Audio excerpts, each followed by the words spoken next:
Azul, bonsoir, je m'appelle Rachid Dalili, je suis né en 1980 à Ouadiyane, Ouadia. J'ai fait mes études primaires, bien sûr, à l'hôtel Tifarani. Et le secondaire, je l'ai fait à l'hôtel, à l'école Hamad, à Ouadia toujours. Le lycée, à l'école Les Frères Zarouane. Je suis diplômé en hôtellerie et tourisme, en spécialité chef de rang. J'ai travaillé un peu partout en Algérie, de l'ouest jusqu'à l'est, un peu au sud. Et je travaille comme j'ai été déjà ex-policier pendant une année comme ça.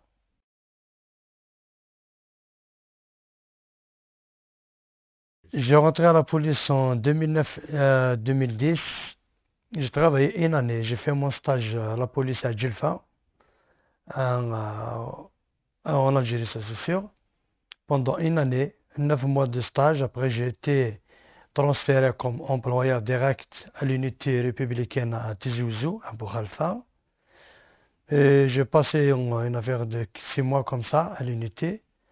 Après, avec le temps, j'ai décidé de démissionner. J'ai démissionné, j'ai fait une demande de visa au Canada. J'ai été au Canada, j'ai fait ma démission avant de partir au Canada. Et j'ai quitté la police parce que déjà je rentrais dans la police juste pour quitter l'Algérie parce que je vois que j'ai pas un travail à faire avec toute la corruption qu'il y a dans le système algérien et tout. Ça fait je rentrais juste pour faire trouver une solution de sortir de l'Algérie. Parce que avant, j'ai fait une demande quand j'étais dans le domaine du tourisme. Malheureusement, c'est refusé. Ils m'ont orienté, ils m'ont dit si tu travailles à l'État comme agent d'État et tout, tu auras le visa facilement. C'est pour ça que je rentrais dans la police pendant une année, je vais dire, le stage plus le travail, une année en tout. Le premier congé, j'ai quitté l'Algérie vers le Canada.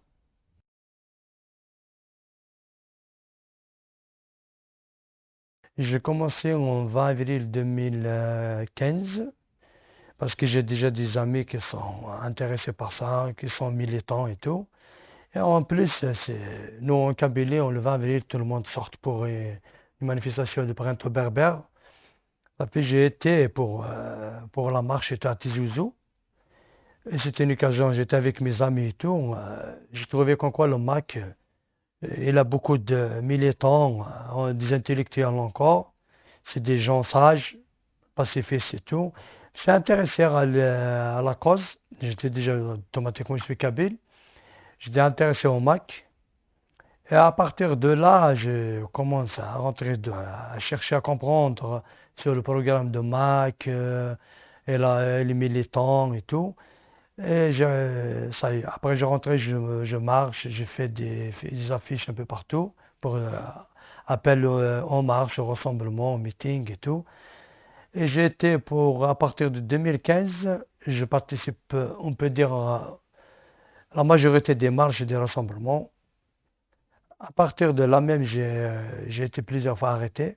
J'ai été plusieurs fois arrêté juste parce que pour m'empêcher d'aller faire une marche ou un rassemblement, un meeting avec les militants et tout. Mais il m'arrête le matin, juste m'empêcher de ne pas aller à le lieu de meeting et tout. Le soir, il me relâche vers 18 heures. À partir de 18 heures, il me relâche.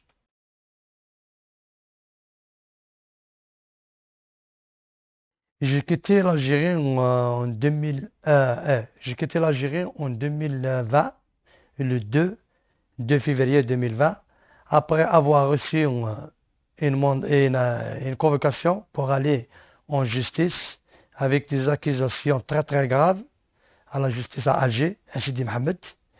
Ils m'ont fait entrer dans l'affaire de Walid Nakash, qui a été abusé sexuellement dans une prison à Alger. Ils m'ont fait entrer dans l'affaire de Walid Nakash, moi avec 5 militants. À partir de là, ils m'ont envoyé une convocation.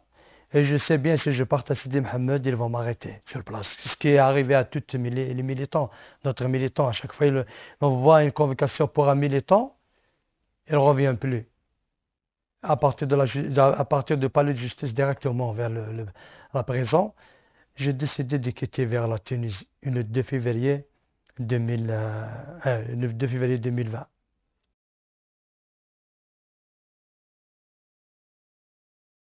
je sortais vers la Tunisie légalement avec mon passeport et tout. Parce qu'à ce moment-là, ma convocation et tout, il n'est pas encore arrivé à les frontières. Ça fait, avant, s'ils m'ont déjà affiché, automatiquement, je ne peux pas me sortir. Tant que je n'étais pas encore affiché à les frontières, les aéroports et tout, ça fait j'ai profité de l'occasion de deux pour aller à Alger, au palais de justice, de l'injustice algérien. J'ai été direct vers la Tunisie. J'ai dit parce que si il m'affiche aux frontières, ça y est, je suis cuit. Je ne peux pas sortir du territoire national.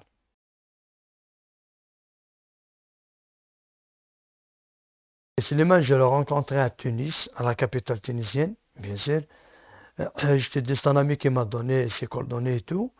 On s'est vu, on a pris un café et tout. Il m'a proposé, il m'a dit si tu n'as pas où tu peux héberger, je suis là et je vais t'héberger chez moi. J'ai été avec lui pour une période avec lui. Et il m'a bien accueilli comme un frère et tout. En plus, c'est quelqu'un qui a aidé beaucoup de gens en Tunisie. J'étais avec lui pour une période. Après, moi, je travaille. Je trouvais un job en Tunisie. Entre-temps, je me suis hébergé avec lui. Le moment que j'ai trouvé un studio, pas loin de Slimane. Lui, il habite au premier étage. Moi, j'étais au-dessus de lui.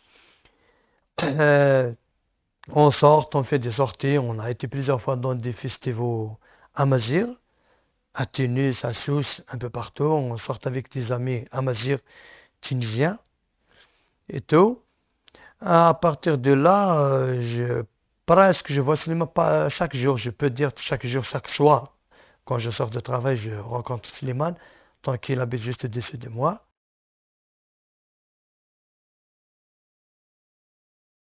Slimane, il a été enlevé le 25 août 2021 à 13 heures.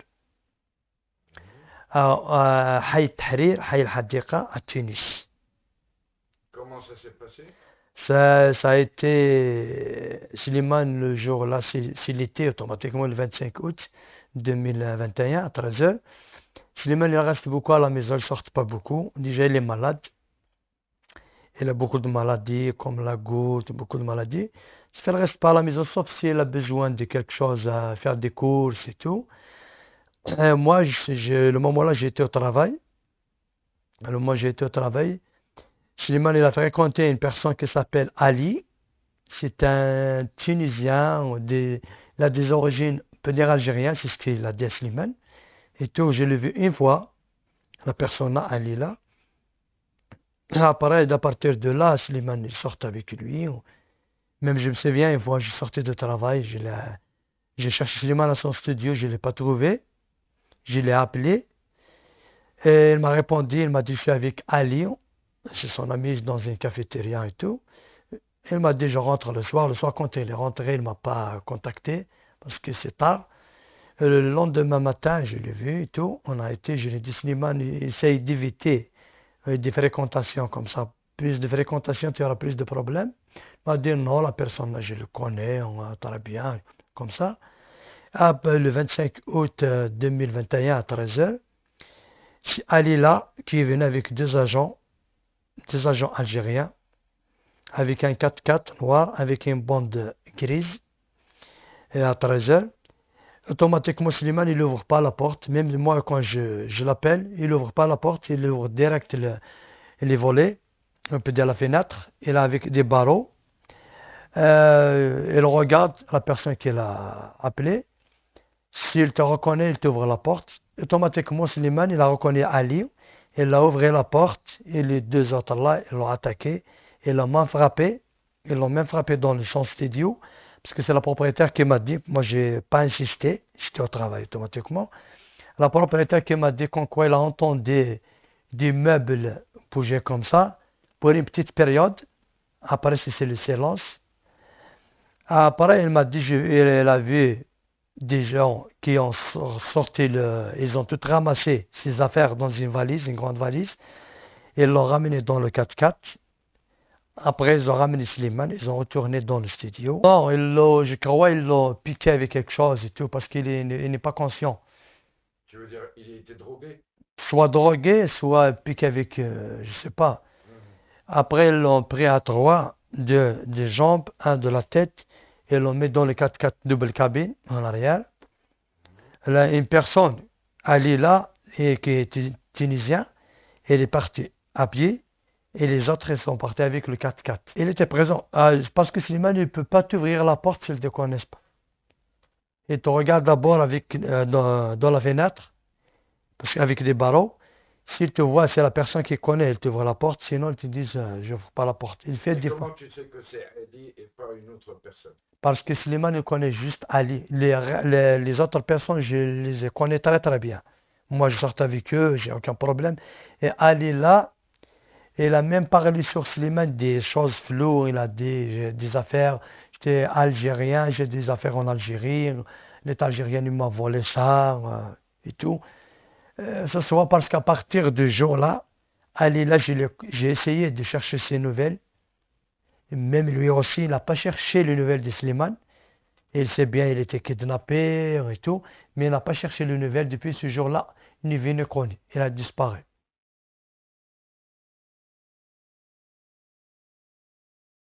Oui, bien sûr, j'ai fait un témoin le lendemain de l'enlèvement de Slimane.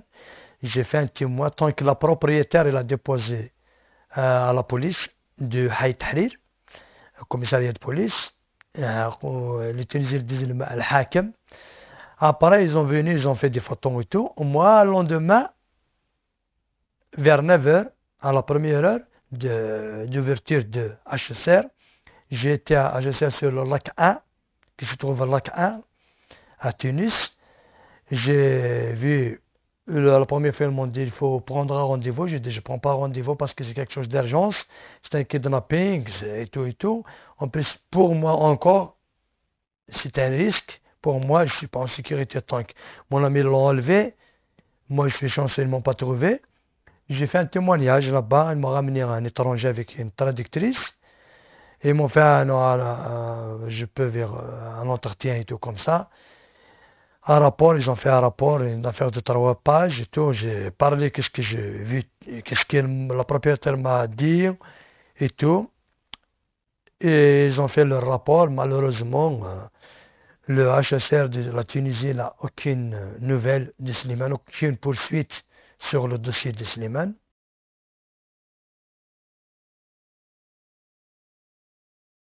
Et oui, automatiquement j'ai échappé à un premier kidnapping avec Slimane. J'ai été chanceux parce que le jour-là j'ai été au travail.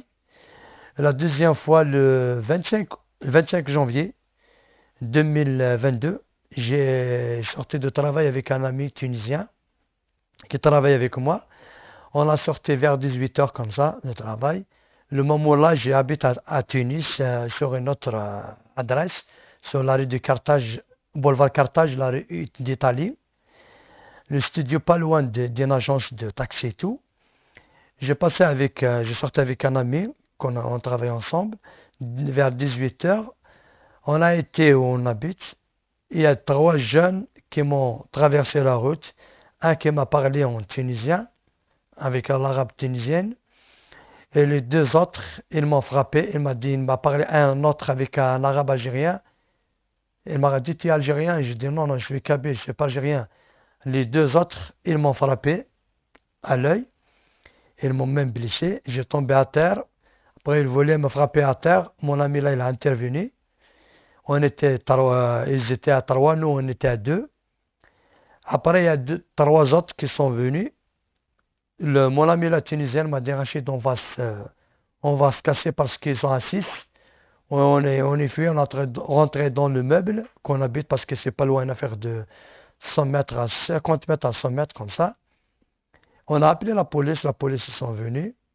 Ils ont un peu tardé, ça c'est sûr, une affaire 20 minutes, une demi-heure. La police tunisienne est venue, ils ont vu, il m'a dit c'est qui, j'ai dit je sais pas, c'est 3 personnes comme ça, j'ai donné la physionomie des gens là, comment ils sont, la taille et tout. Ils m'ont dit ok, ils m'ont ramené avec eux et un ami à moi. Ils m'ont ramené dans le commissariat à Tunis, à la capitale, au commissariat Charles de Gaulle, à Tunis.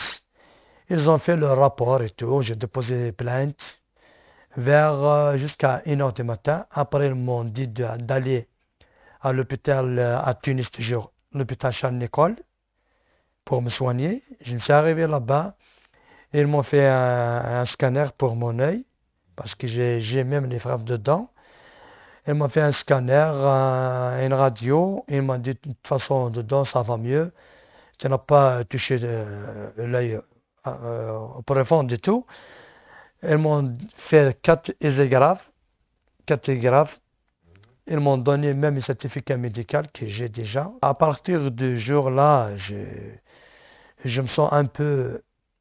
je suis pas en sécurité. J'arrive même le travail, j'ai arrêté de travailler.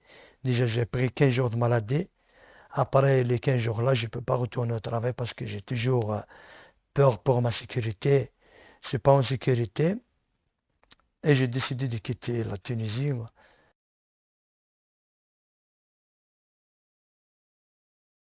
J'ai quitté la Tunisie le 17 avril 2022. Le 17 avril 2022, j'ai quitté la Tunisie vers le Maroc, par avion bien sûr, de l'aéroport Carthage vers l'aéroport Casablanca. En plus, heureusement, j'ai des contacts déjà avec l'ONU, avec un agent de l'ONU, parce que quand je me suis arrivé à l'aéroport, j'ai des problèmes, ils ne voulaient pas me laisser quitter la Tunisie. Et ils m'ont arrêté pour 4 heures à l'aéroport, avec l'intervention d'un agent que je connais à l'ONU. J'ai contacté sur le WhatsApp et tout. Il m'a répondu, il m'a dit ne t'inquiète pas, je vais le contacter à l'aéroport et tout. Il les a contactés. Quand il m'a arrêté moi à l'aéroport, j'ai passé comme d'habitude, j'ai acheté mon billet convenablement comme tout le monde et tout. J'ai enregistré mon billet, j'ai rentré pour la PAF et tout.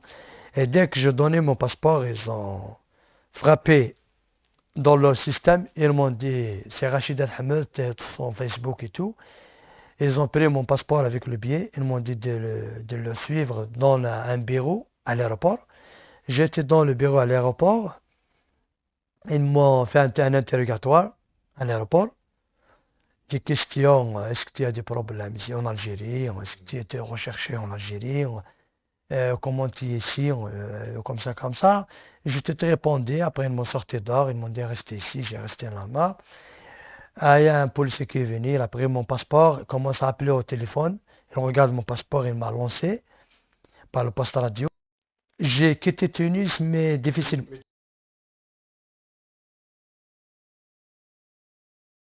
Au Maroc, je sais bien quoi. Déjà, ils m'ont conseillé. J'ai des amis qui m'ont conseillé. Ils m'ont dit, qu'est-ce que tu fais en Tunisie? La Tunisie, c'est un département algérien.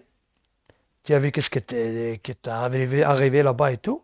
Pourquoi tu ne quittes pas vers le Maroc? Ils m'ont dit, le Maroc, c'est plus sécurisé. En plus, le Maroc, tu n'auras pas de problème. Même le Maroc, il ne peut pas te livrer comme ça au service algérien. Parce que c'est un pays qui respecte les droits de l'homme et tout.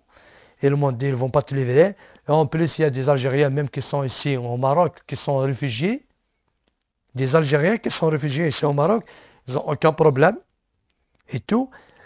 C'est pour ça, même si je suis au Maroc, je me sens très très bien, même avec le peuple marocain, que je remercie beaucoup, beaucoup, bien sûr, pour l'accueil chaleureux. Et bien sûr, les autorités marocaines, quand je me suis arrivé à l'aéroport, c'est le contraire de la Tunisie. Quand je me suis descendu, quand j'ai démarré de la Tunisie, j'ai une autre étape au Maroc. Peut-être qu'ils vont faire des problèmes et tout. Et quand je suis arrivé à l'aéroport Casablanca, c'est le contraire. Je vous assure, je n'ai pas passé 5 minutes à l'aéroport. J'ai passé à la PAF, je donnais juste le passeport. Elle a vu mon passeport, elle m'a dit, tu es algérien? Je dis, je suis kabyle, oui. Et elle m'a demandé la réservation d'hôtel. Moi, j'ai fait une réservation comme ça, sur Booking. J'ai cherché la réservation, elle m'a dit, ok, c'est bon, mon frère. Elle m'a caché, elle m'a dit, tu es bienvenu chez toi.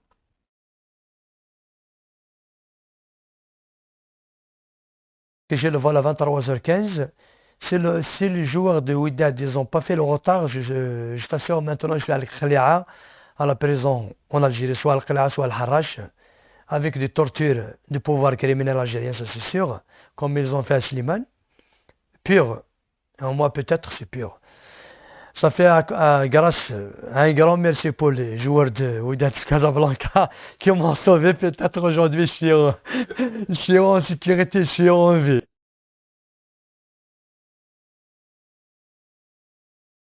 Sinon, ici au Maroc, je me sens très très très bien. J'ai eu aucun problème. Surtout le peuple, même les autorités, et ils m'ont bien traité. Dieu merci.